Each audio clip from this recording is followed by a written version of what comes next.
Boa tarde. Você que veio aqui à Nova Semente e para vocês que estão nos assistindo pela internet, feliz 2011. É um prazer ter vocês nessa noite aqui e não só estamos iniciando um novo ano, como também estamos dando início a mais uma série da Nova Semente. O título desta série é O Propósito da Vida. Todos nós nos questionamos muitas vezes o que eu estou fazendo nessa vida, o que Deus quer de mim. Os especialistas em coaching, que aliás é uma disciplina que está muito em moda esses dias, dizem o seguinte, que nós temos que, antes de iniciar o planejamento daquilo que queremos fazer, que devemos nos questionar quem eu sou, de onde venho e para onde vou. Trocando em miúdos, qual é o sentido da sua vida? O propósito divino da vida se aplica a uma dimensão maior do que os poucos anos de passagem na Terra.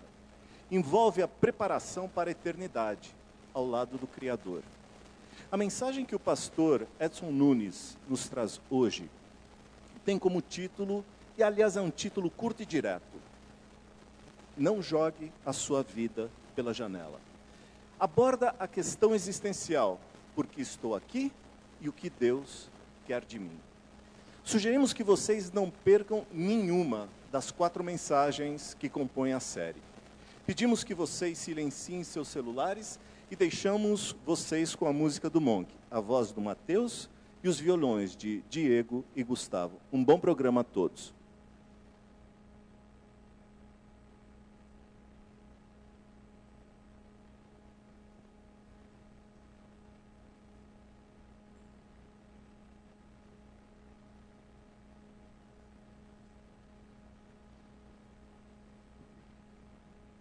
Boa noite.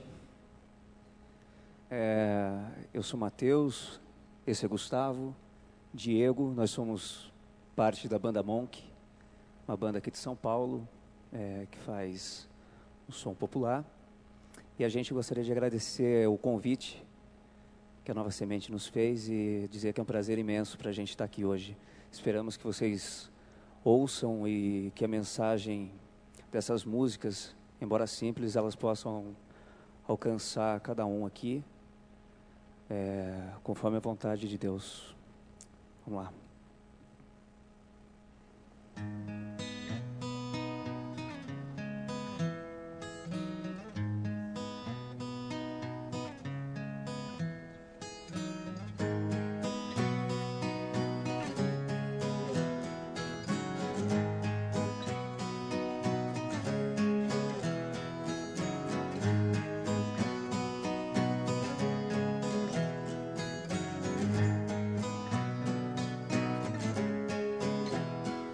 Já faz tempo que não nos falamos, assumi meus compromissos e nem te avisei. Faz um tempo que saí de casa, me julgando tão maduro pra sobreviver. Infelizmente não foi bem assim, mas eu precisava sair e aprender que não conseguimos viver sozinhos, longe dos nossos pais.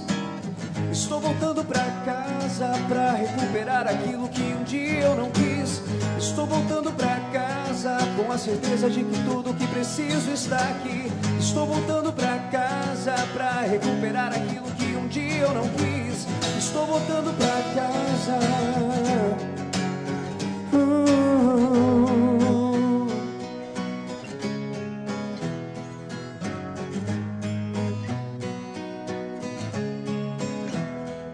Já andei por muitos lugares, errei, acertei, nada conquistei. De tudo eu já fiz um pouco, quebrei minha cabeça e quase fiquei louco. Muita gente me avisou do fim, mas eu precisava sair e aprender que não conseguimos viver sozinhos, longe dos nossos pais.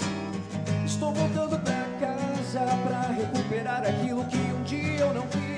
Estou voltando pra casa com a certeza de que tudo que preciso está aqui. Estou voltando pra casa pra recuperar aquilo que um dia eu não quis. Estou voltando pra casa.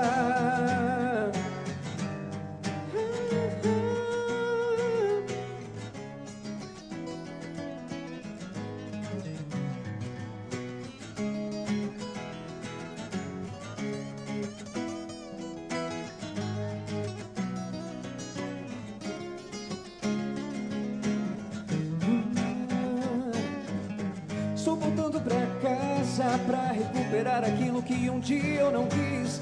Estou voltando pra casa com a certeza de que tudo que preciso está aqui. Estou voltando pra casa pra recuperar aquilo que um dia eu não quis. Estou voltando pra casa.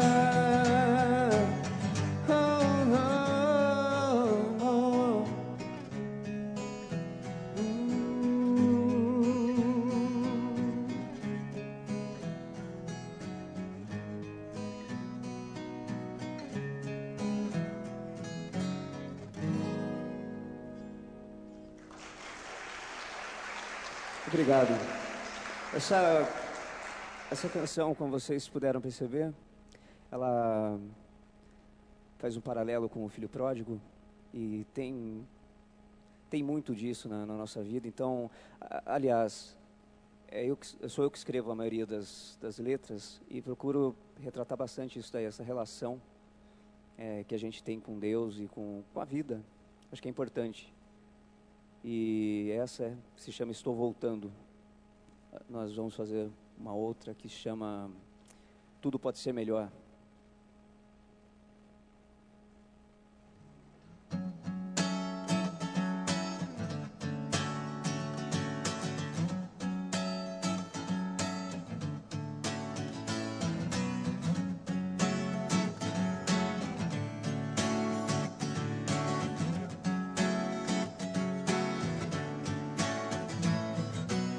Estou pronto pra te ouvir, pronto pra sentir a paz que um dia eu já senti, que me dá força, esperança, que me faz andar.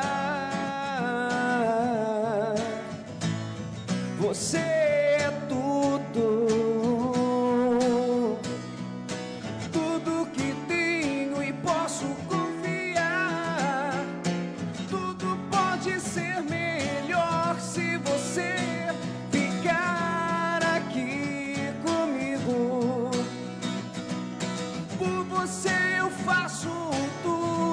Aceito, eu me entrego, eu mudo o meu jeito.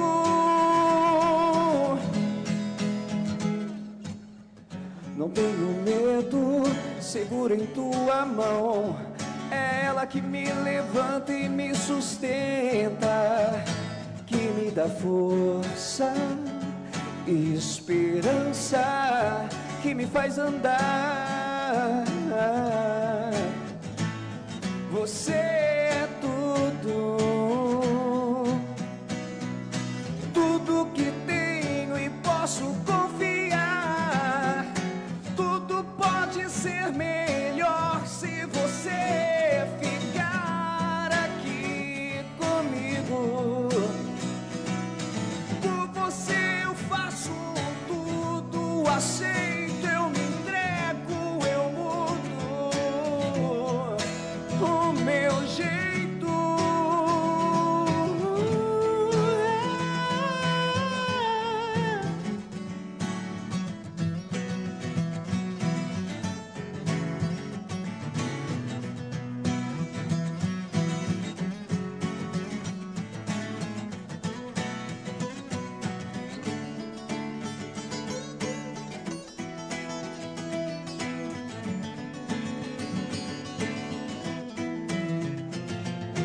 Tudo pode ser melhor se você ficar aqui comigo. Por você eu faço tudo, aceito, eu me entrego, eu mudo o meu jeito.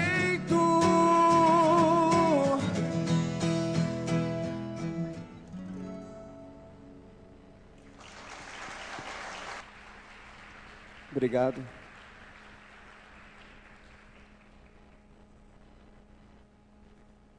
Lá vem o Ira. Nós estamos aqui hoje na Nova Semente com o Matheus, RS e parte da banda Monk, né? A gente estava agora de pouco aqui conversando e algumas pessoas perguntando um pouco sobre você, né, Matheus? E aí sobrou para mim aqui vir conversar um pouco contigo. Diz aí um pouco pra gente como que é a tua realidade hoje, musical, que trabalho você tem feito, o que você tem desenvolvido aqui em São Paulo. Antes, deixa eu confessar alguma coisa, uma coisinha rapidinha aqui, que a gente está acostumado a tocar na noite, fazer um som e tal, mas quando eu subo para cantar na igreja, assim, geralmente eu fico um pouco nervoso, é natural, então fiquem tranquilos, rolam umas traves aí, mas beleza. Bom, enfim, como eu estava dizendo, a Monk não é uma banda gospel, e a gente nem pensa, acho que isso é uma banda gospel, e não está no nosso foco, no nosso objetivo. Nosso objetivo é fazer um som com uma letra bacana. Essa é a nossa realidade hoje, fazer uma letra, escrever, passar uma mensagem para as pessoas, de igual para igual. A gente tem um relacionamento, acho que todo mundo tem um relacionamento com Deus, é individual, mas muitas coisas são parecidas, então acho que isso que é o gostoso, dividir. A gente ouve muita música por aí que soa bem, que a gente gosta, que a gente se identifica. Tem muita coisa que a gente não se identifica, assim como tem muita coisa gospel também que a gente não se identifica. E por aí vai, a nossa realidade hoje é essa. Agora, 2 minutos antes de você estar entrando aqui, eu vi você ali de olho fechado, cabeça baixa, chorando, né? Pedindo para Deus te abençoar. Você tem frequentado aqui, tem vindo algumas vezes aqui na Nova Semente, às vezes de manhã, às vezes à tarde. E as pessoas ali atrás, agora 2 pessoas viram você passando o som e perguntaram como que é o som, né? Eu queria que você falasse um pouco pra gente sobre como que é essa relação sua em fazer uma música que não é gospel e o seu relacionamento com Deus, com a igreja, como que é isso pra você?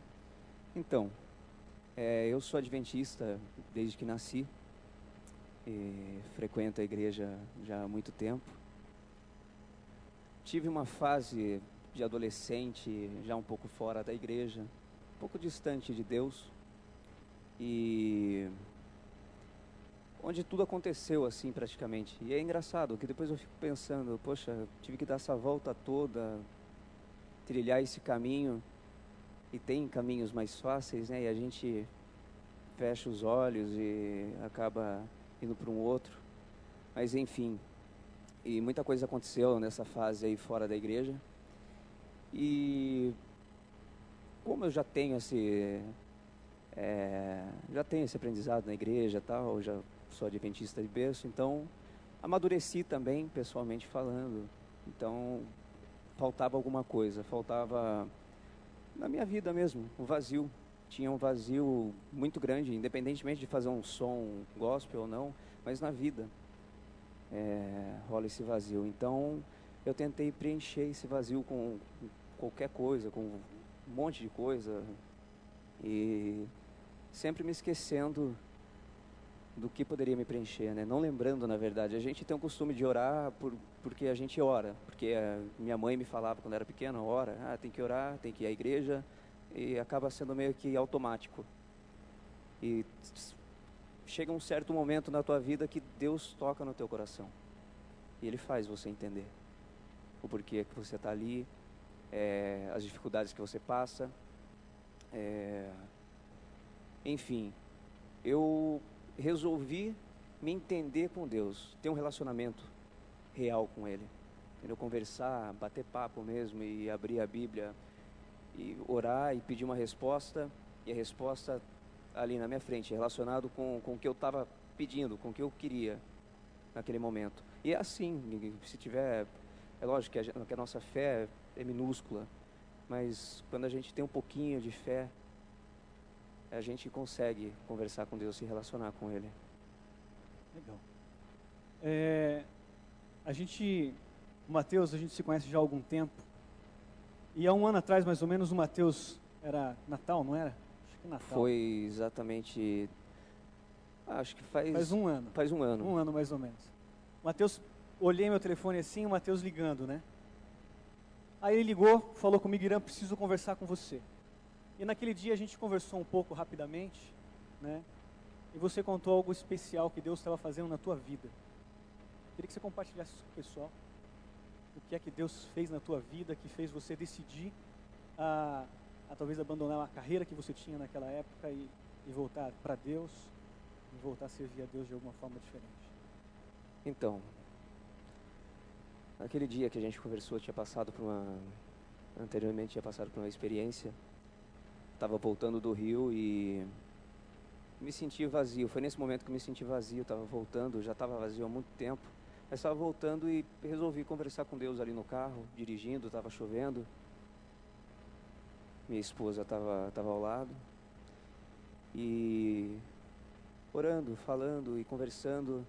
Por que as coisas têm que ser assim? Por que elas são assim? Eu estou com um disco gravado, porque, poxa vida, eu tive uma carreira bacana, eu tive um início de carreira muito legal, uma explosão, foi um sucesso, o grupo tal, poderia estar usufruindo disso e não consigo. Tem tanta gente, às vezes, que a gente julga mesmo, a gente, pelo nosso costume, a gente julga, tem tanta gente sem talento que, pô, tá ali, consegue. Puxa, não é possível, por quê? E nesse momento eu senti uma voz interna, uma coisa do coração dizendo, você está fazendo tudo sozinho.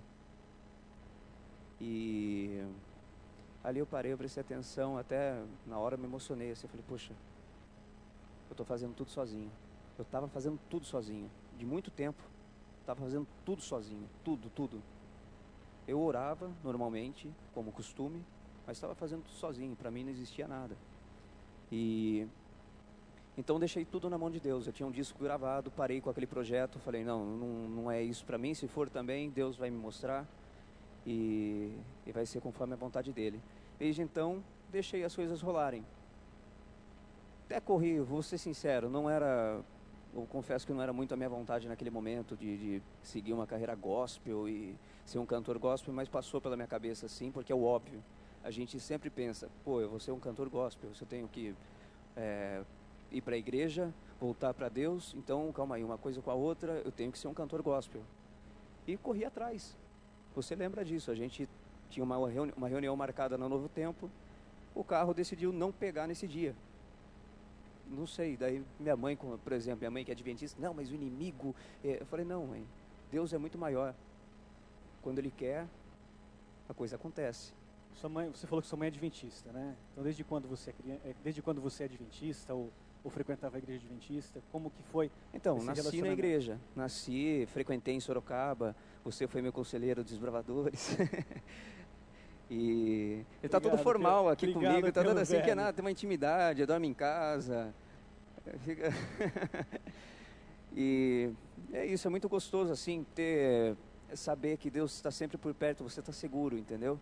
Quando você deixa as coisas nas mãos de Deus. Eu estou seguro de que o que eu estou fazendo aqui, por exemplo, esse som que eu estou fazendo, que veio do meu coração, que eu senti de escrever isso, e que eu considero que não é um som gospel, nem procuro rotular nem nada, eu sinto que foi uma coisa que rolou, que aconteceu, que Deus permitiu.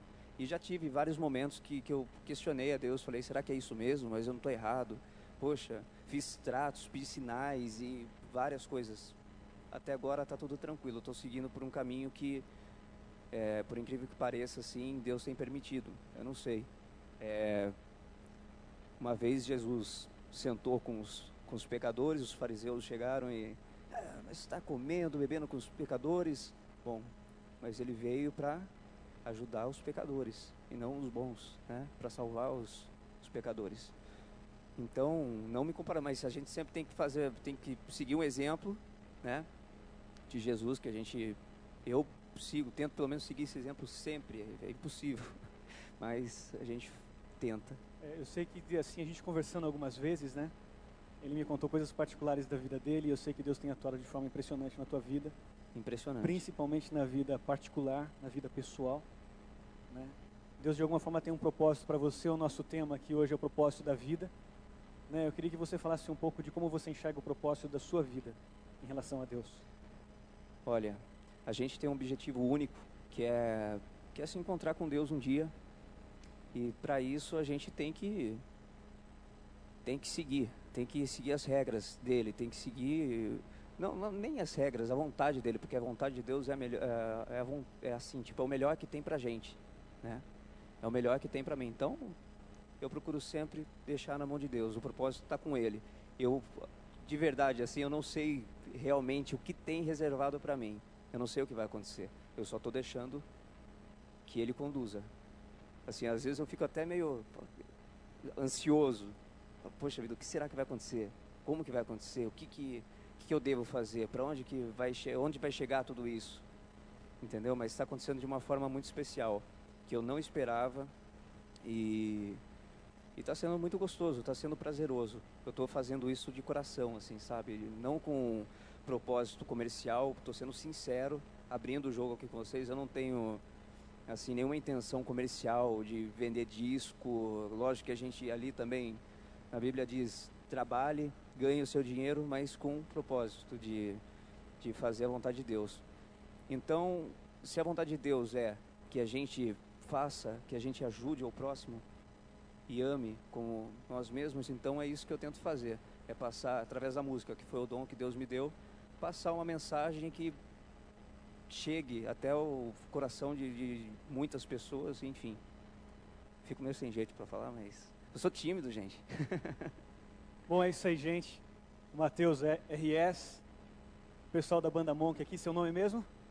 Diego, Gustavo. Muito obrigado pela presença de vocês. Mais música com vocês, Matheus RS. A gente vai finalizar com uma música muito especial, chamada Se Precisar. Essa música, quando eu a compus, eu pensei, veio na minha cabeça assim, logo o Espírito Santo. Então, preste atenção na letra.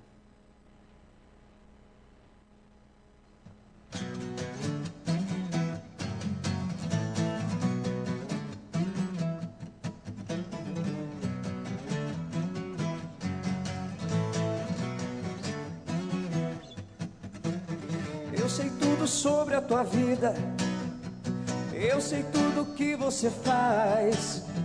Não tente se esconder de mim, oh não, porque eu te encontro em qualquer lugar.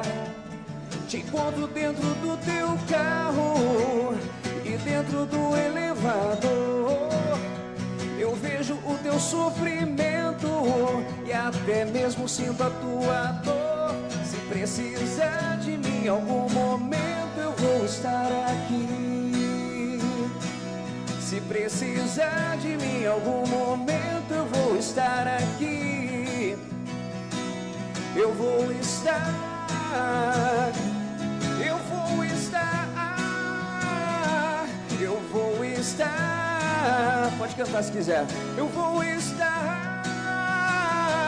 Se precisar de mim em algum momento, eu vou estar aqui. Não sei por que você me ignora, talvez não me conheça tão bem. Pode confiar em mim, oh, quando precisar de alguém. Te encontro dentro do teu carro e dentro do elevador. Eu vejo o teu sofrimento e até mesmo sinto a tua dor. Se precisar de mim em algum momento, eu vou estar aqui. Se precisar de mim em algum momento, eu vou estar aqui. Eu vou estar. Olha lá. Eu vou estar. Vai lá, até vocês cantarem. Eu vou estar. Mais uma vez. Eu vou estar.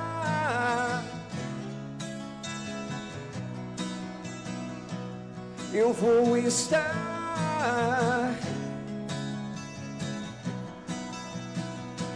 Se precisar de mim em algum momento, eu vou estar aqui.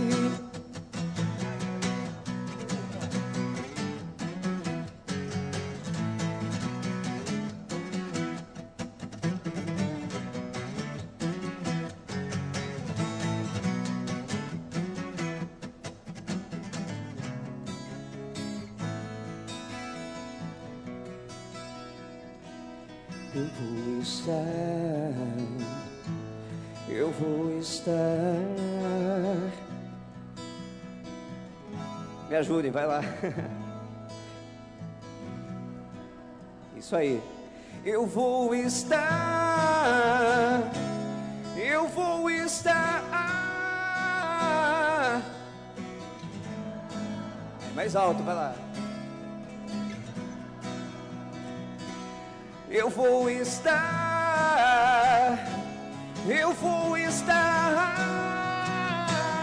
Se precisar de mim em algum momento, eu vou estar aqui.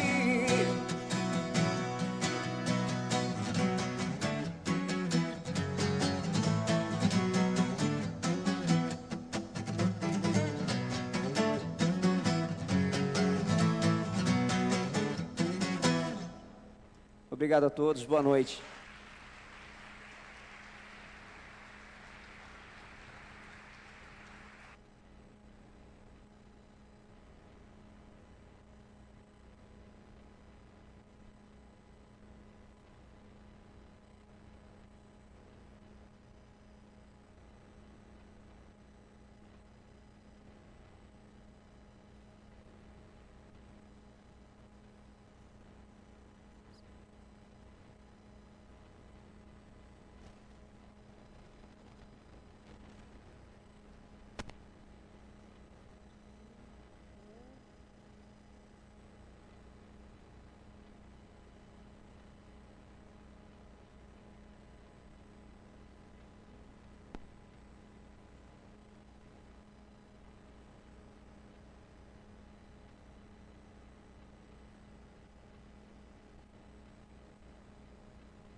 Alô? Alô, Flávia, tudo bem? Oi, Bel, tudo bem? Que voz é essa? O que aconteceu? Ai, a Fernanda anda fazendo pra você aquelas perguntas, tipo, de onde eu vim, por que eu nasci, por que eu estou aqui. Não, depois daquela fase chata dos 5 ou 6 anos, nunca mais ela me fez essa pergunta. Mas você já me conhece. Se ela voltar a fazer esse tipo de pergunta, eu já sei muito bem o que eu tenho que responder. Mas me conta, a sua filha voltou a te perguntar isso? Ai, amiga, você nem sabe. Ela fica perguntando assim, ai, mamãe, eu acho que eu vou morrer. Ai, eu vou me jogar de uma ponte. Ai, eu acho que eu vou sumir no mundo. Ela tá com muitas dúvidas, amiga. E tudo isso, sabe o que foi? Culpa daquela professora que fica pondo minhoca na cabeça dela. Calma, Bel. Qual professora? É super normal as crianças da idade das nossas filhas terem esse tipo de reação. Relaxa. Ah, eu sei que é normal. Bom, também já vem você com esse papinho, né? Tipo, eu sou especialista em educação de adolescentes. Eu só liguei pra te avisar, pra te alertar. Porque as nossas filhas são da mesma sala. E isso pode acontecer com você também. Tá bom, Bel. Fala. Bom, essa semana, aquela nova orientadora da escola resolveu bater um papo com a turma delas. Resolveu conversar sobre os sonhos de vida, significado da vida, qual o propósito de estarmos aqui, e o pior, sabe o que é? Ela não nos consultou se as nossas filhas estavam preparadas para esse tipo de conversa. Minha filha acabou de ficar mocinha, tá tendo que lidar com um monte de mudanças, você sabe? Mas olha, o pior de tudo é que quando ela chega com essas perguntas em casa, eu tento responder. E sabe o que ela fala? Não foi isso que a nossa orientadora falou, mamãe. Ai, tá bom. Bel, o que é que a nova orientadora anda falando de diferente do que a gente ensinou?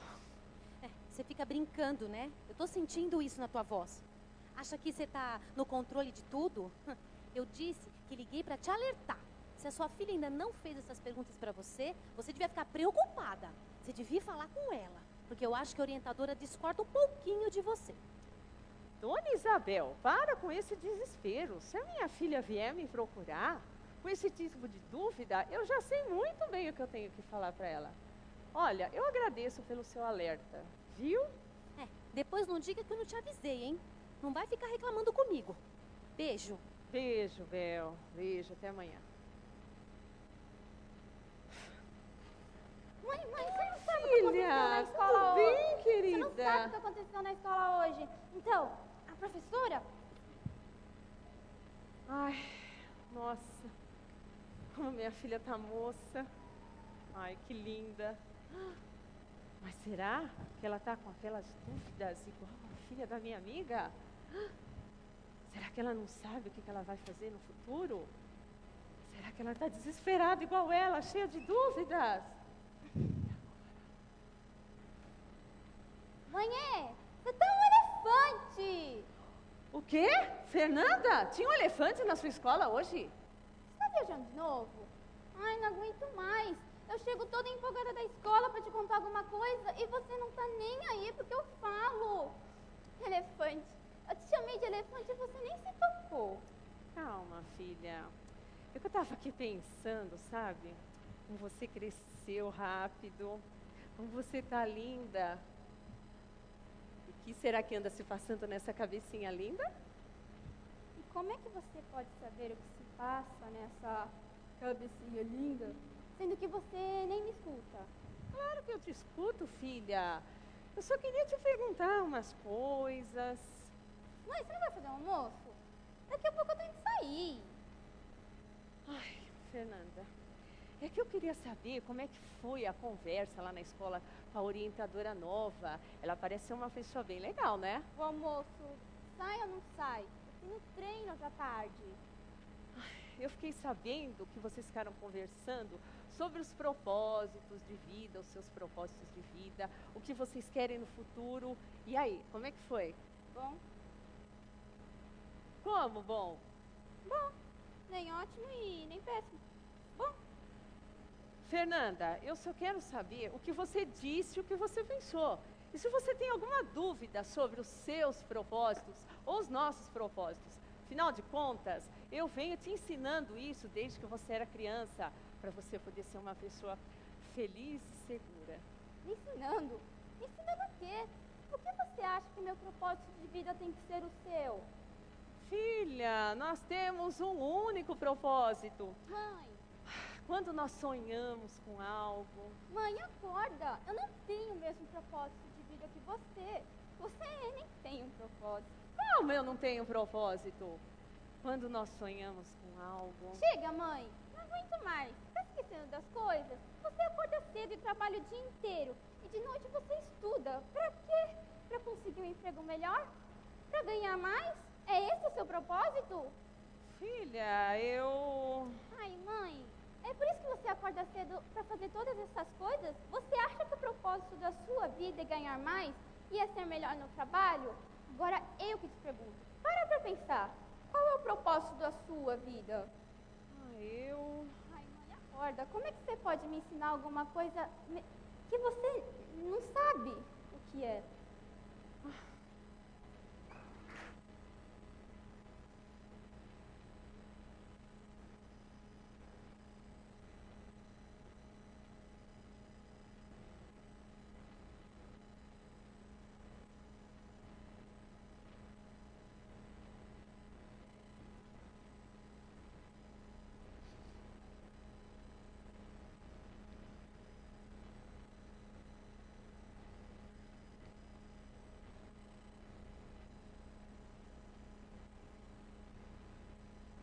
Antes de mais nada, feliz 2011 para todos vocês.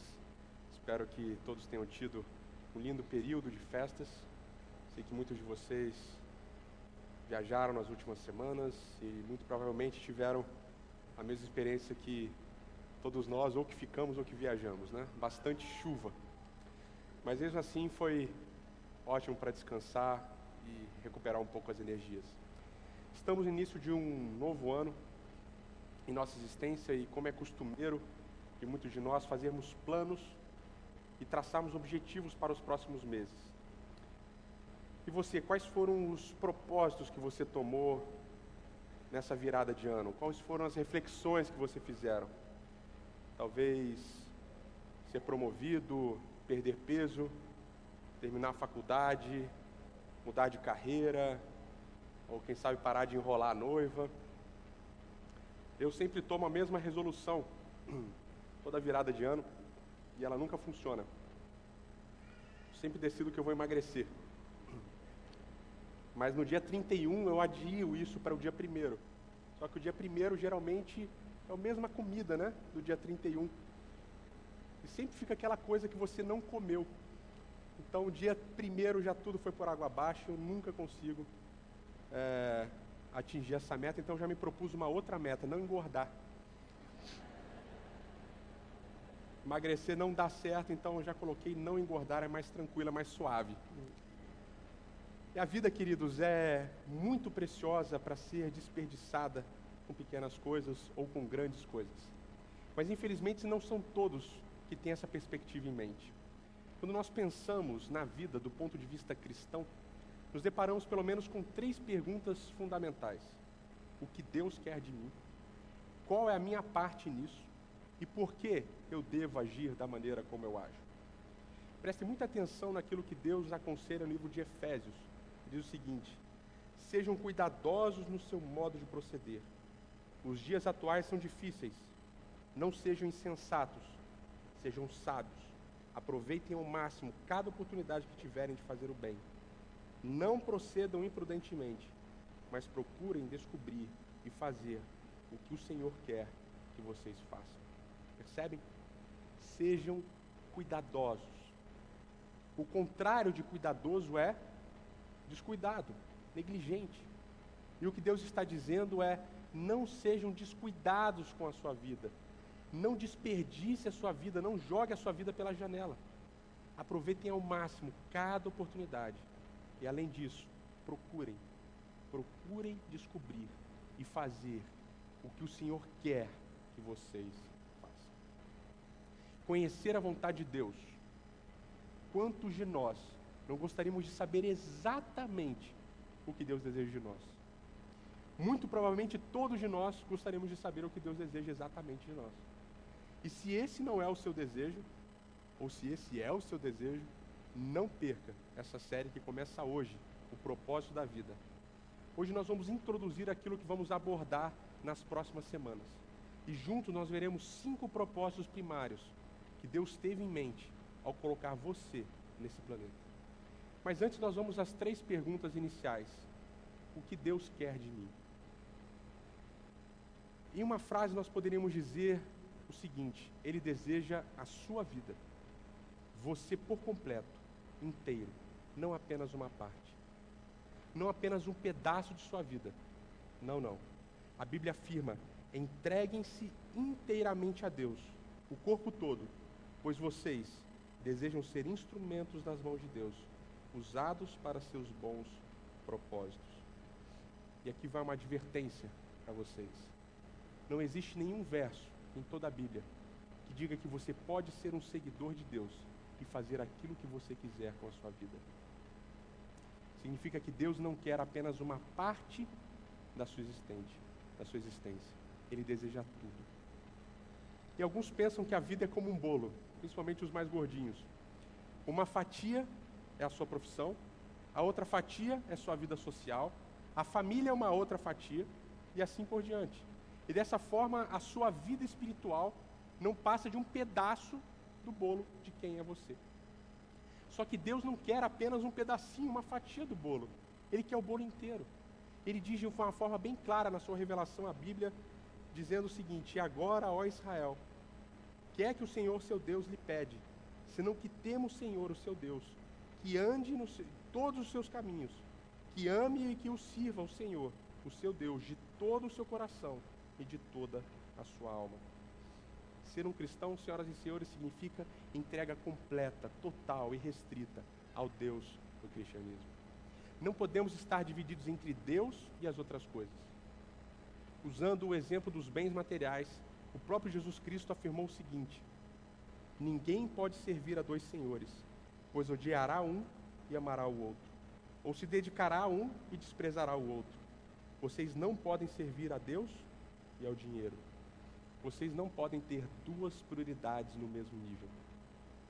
Se Deus não for o primeiro, outra coisa será. E aqui, queridos, existem muitas outras coisas além do dinheiro que podem levá-lo para longe de Deus.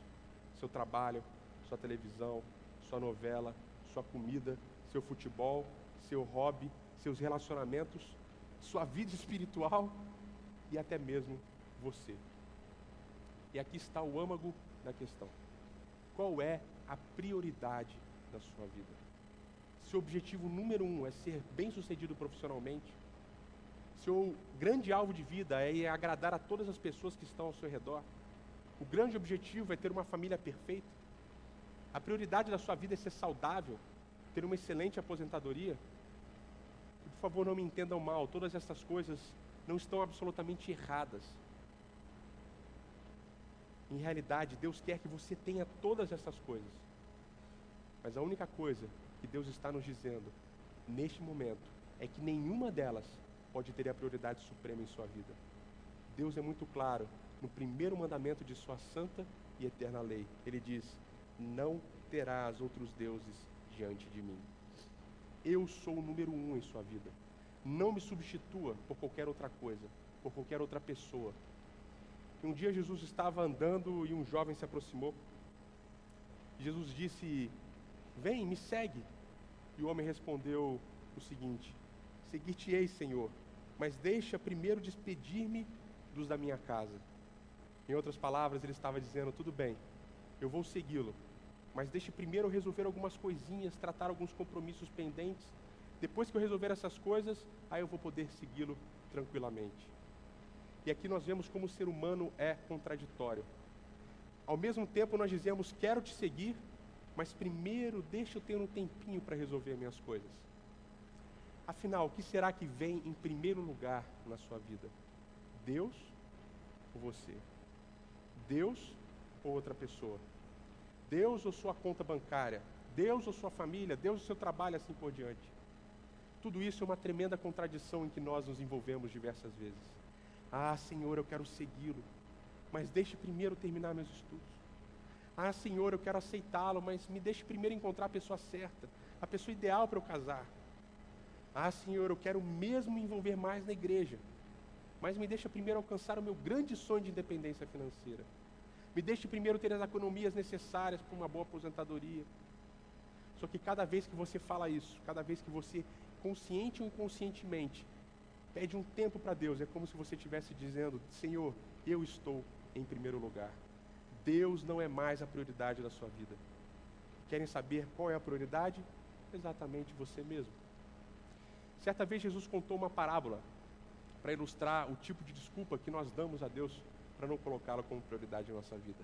Essa parábola se encontra em Lucas capítulo 14. Essa parábola fala de um homem que queria dar uma grande festa, um grande banquete. E ele manda chamar uma série de pessoas. E os seus servos vão chamando essas pessoas, e cada um que elas encontram dão uma desculpa diferente. O primeiro diz que ele tem uma nova fazenda para administrar, novas coisas, e o dinheiro, etc., ele não pode ir. O segundo diz que o seu trabalho o está impedindo de ir para essa festa. E o terceiro diz que a sua esposa o impede de ir à festa. E a ideia da ilustração é bem simples. É como se Deus tivesse preparado uma grande festa de Réveillon, uma festa de arromba, com fogos, com comida, etc. Mas cada convidado dá uma desculpa diferente para não comparecer. Isso nos deveria levar a pensar: qual é o tipo de desculpa que nós hoje estamos dando para Deus não estar no primeiro lugar, na prioridade em nossas vidas? Qual é o tipo de desculpa que você continua dando para ser um cristão de mentirinha, de vez em quando? Ou como já foi mencionado aqui em outra oportunidade, ser um cristão 007. Ninguém sabe, ninguém conhece, ele está sempre escondido.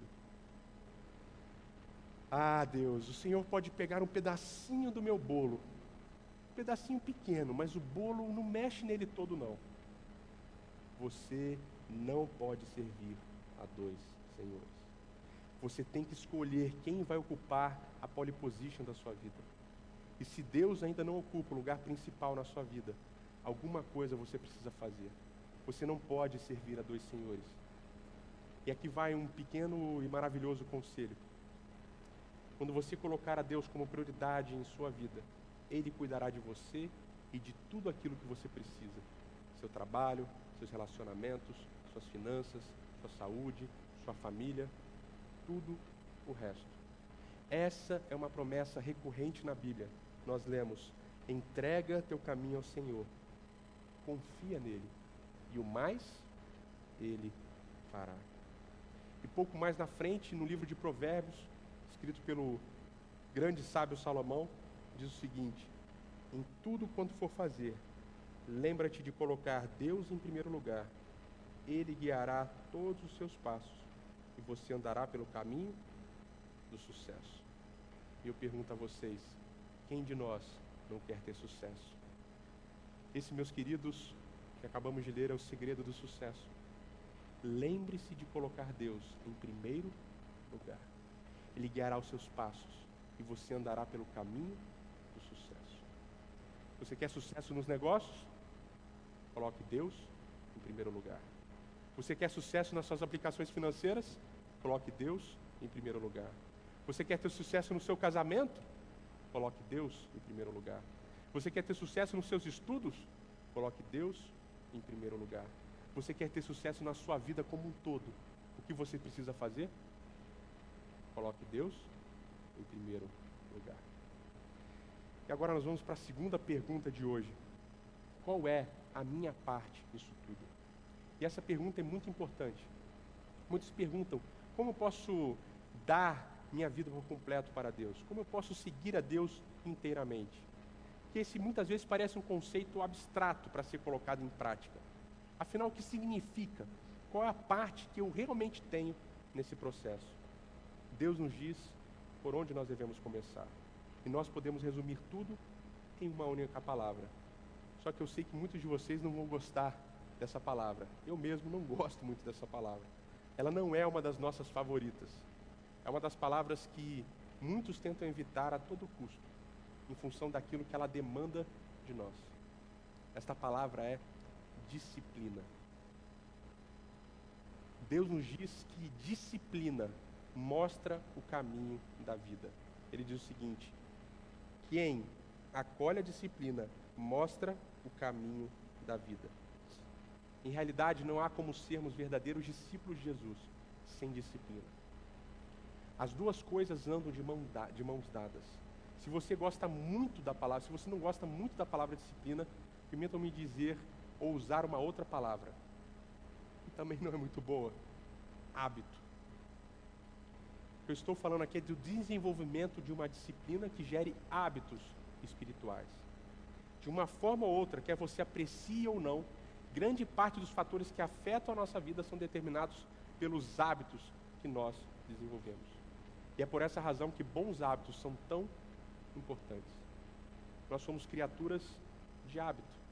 O hábito da mentira, o hábito da desonestidade, o hábito de comer muito. E aqui, queridos, se eu e você quisermos manter um relacionamento significativo com Deus, temos que desenvolver alguns hábitos. Não há outro meio de conhecê-lo. Paulo escreveu: gaste seu tempo e sua energia na prática de conservar-se espiritualmente apto. E aqui nós encontramos uma outra palavrinha que pode se juntar com disciplina e hábito: a palavra prática. Não importa como você vai chamar essa palavra, mas você precisa ter essa experiência. A experiência de praticar aquilo que nós chamamos de disciplinas espirituais, hábitos espirituais. E eu vou mencionar duas delas, muito simples e muito fáceis, apesar de serem tão difíceis de serem colocadas em prática. Primeiro, deixe de lado aquilo que não é essencial. Uma das disciplinas espirituais é deixar de lado aquilo que não importa. Aquilo que, de alguma forma, toma o seu tempo.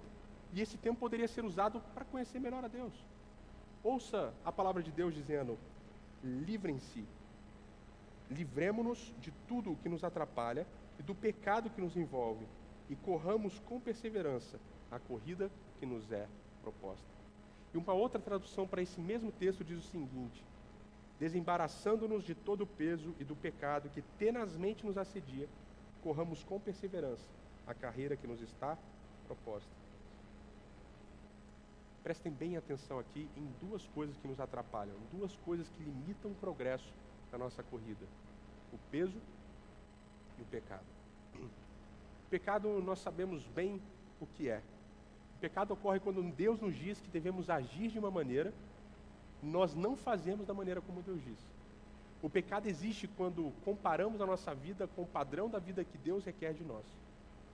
Já o peso pode muito bem ser coisas que não são pecaminosas, não são más em si mesmas, mas mesmo assim retardam ou atrapalham o nosso desenvolvimento espiritual. Um peso pode ser um relacionamento com uma outra pessoa, que apesar de bom, quem sabe não está ajudando o seu desenvolvimento espiritual. Esse peso pode ser a culpa por alguma coisa que você fez, pode ser um hábito mesmo, uma paixão, coisas que não são inerentemente pecaminosas, pecado, mas que não permitem que você avance. Na vida existem algumas coisas que não são necessariamente erradas, mas muitas vezes elas não são necessárias para viver ao lado de Deus. Para crescer, você precisa dizer não a elas. Quando você decide caminhar ao lado de Deus, você tem que necessariamente adicionar alguns novos hábitos em sua vida.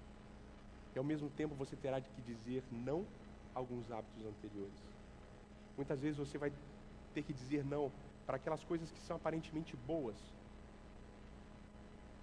para dar lugar àquilo que é ainda melhor.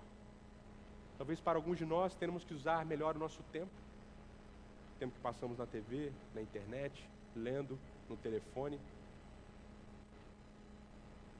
E uma segunda parte, a segunda disciplina espiritual, que é bem semelhante à primeira, mas também bem complicada. Coloque o que é mais importante em primeiro lugar. Na Bíblia nós encontramos um grande exemplo do que isso significa. Jesus tinha uma família que era muito chegada dele mesmo. Um irmão e 2 irmãs. E eles um dia convidaram Jesus para almoçar com eles. Um jantar especial, uma ceia especial. E logo que Jesus chegou na casa dessa família, uma das irmãs, chamada Maria, se senta ao pé de Cristo para ouvir tudo o que Cristo tinha a ensinar. Só que a outra irmã, Marta, fica na cozinha, trabalhando, preparando a salada, preparando o almoço, a sobremesa, como uma louca tentando terminar o jantar para que Jesus fosse servido. E ela fica, será que a sala está limpa? Será que Jesus está bem sentado? Será que a torta de palmito ficou boa? Será que a sobremesa, o mousse de maracujá está pronto? Só que nessas alturas, Marta começa a ficar um pouco aborrecida, porque só ela está preocupada com as coisas, com o jantar, enquanto a sua irmã está sentada. E parece que ela não está ligando para o que Marta está fazendo.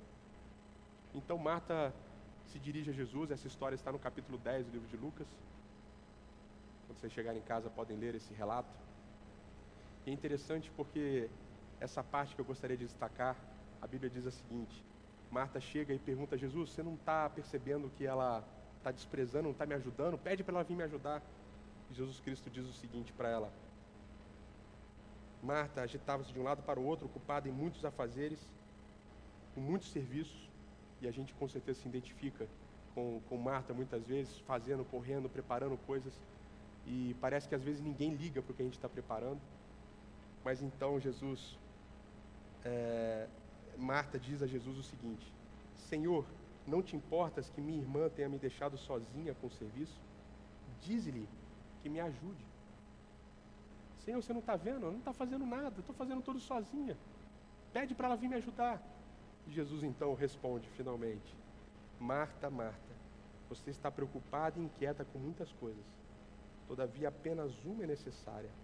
Maria escolheu a boa parte, e esta não lhe será tirada. Em outras palavras, Jesus Cristo estava dizendo: quando eu estou em sua casa, e você tem escolha entre passar tempo comigo e lavar a louça, não tenha dúvida sobre o que é mais importante. Louça para lavar você vai ter sempre. O mais importante é relacionamento comigo. Uma coisa linda nesse relato é que tudo gira em torno de uma simples escolha. Você pode escolher entre coisas ruins, entre coisas boas e entre coisas ainda melhores. E eu sinceramente espero que você entenda que as coisas ainda melhores envolvem necessariamente passar tempo de relacionamento com Jesus Cristo, com Deus. E para isso você precisa não apenas colocar de lado aquilo que atrapalha, mas também colocar aquilo que é primordial em primeiro lugar na sua vida. Saber priorizar é um dom que precisamos desenvolver em nossa vida. Mas como fazer isso? Eu te pergunto, de todas as coisas que você precisa fazer diariamente, o que vai perdurar para sempre? Muitas vezes a gente é pego nessa ciranda de atividades que nos deixam agitados, preocupados e inquietos, como Marta. Mas o que é mais importante? Passar tempo com o Criador do Universo, ou checar o seu e-mail? Ter um momento especial ao lado do seu Salvador, ou ter que escutar os recados da secretária eletrônica? Ouvir a orientação divina através da sua palavra, ou ler as manchetes do jornal? Um princípio é: coloque o que é mais importante em primeiro lugar. Essa é a disciplina. Esse é o hábito. Essa é a prática que nós precisamos exercer. Tenha certeza de que todo o resto pode ficar para depois. Menos o tempo que você passar diariamente ao lado do Senhor. Todo o resto, depois de passar tempo ao lado do Senhor, terá um novo significado, dentro de uma nova perspectiva. Mas alguns de vocês podem estar pensando: eu não sou disciplinado assim. E vamos ser bem sinceros, provavelmente nenhum de nós é tão disciplinado assim. Ser disciplinado não é algo fácil. E nós que não somos assim por natureza, sabemos exatamente o que significa. Nós precisamos de Deus.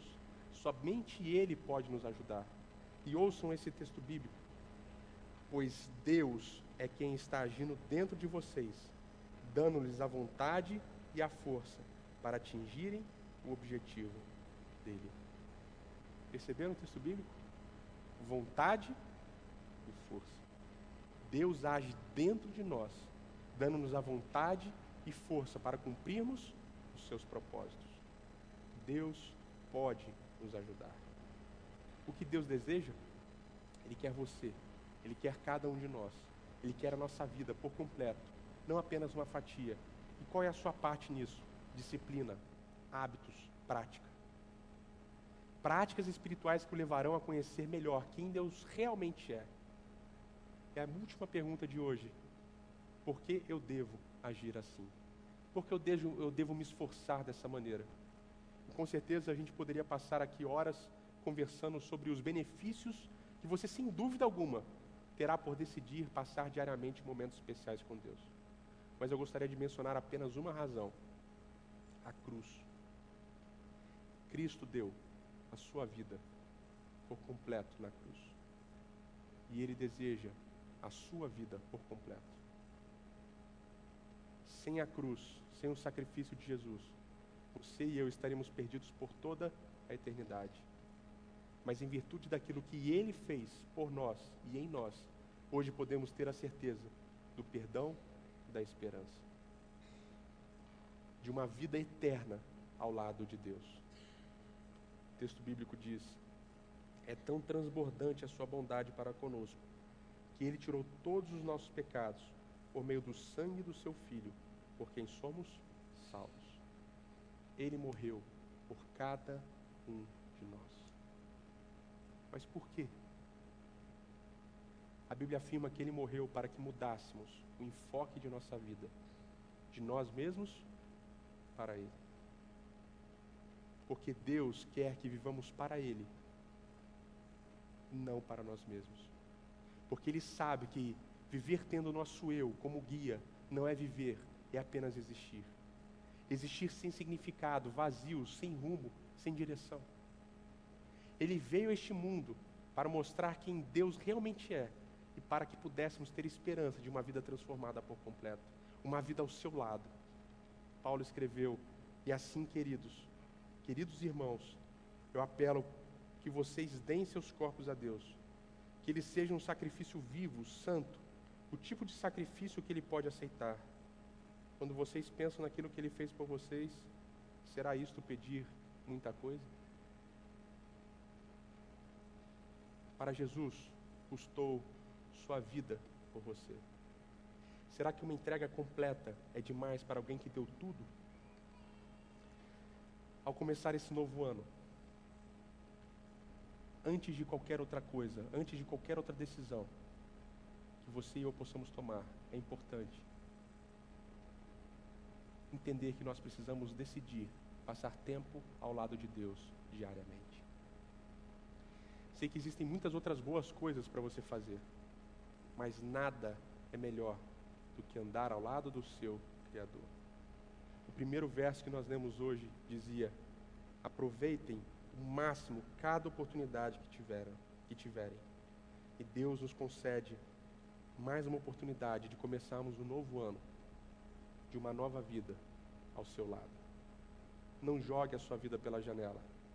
Aproveite a oportunidade que Ele concede a cada um de nós, com mais um ano de conhecê-lo e viver ao lado dele. Vamos orar. Eterno nosso Pai, nosso Rei, te agradecemos pelos momentos que passamos aqui. Te agradecemos, Senhor, pela vida, pela saúde e pela oportunidade que temos, Senhor, de iniciar um novo ano. Te pedimos, Senhor, que nesse novo ano possamos tomar a decisão de nos colocarmos ao Teu lado e de andarmos diariamente contigo, Senhor. Nos ajuda a entendermos, Senhor, que fora de Ti não há vida. Nos ajuda a entendermos que é somente ao contemplarmos a cruz do Calvário que a vida, nossa vida, passa a ter um significado, Senhor. Nos ajude a andarmos contigo durante mais esse ano. É o que nós te pedimos em nome de Cristo Jesus, nosso Senhor e Salvador. Amém. Até a semana que vem, às 18 horas, com a segunda parte da série Propósito da Vida.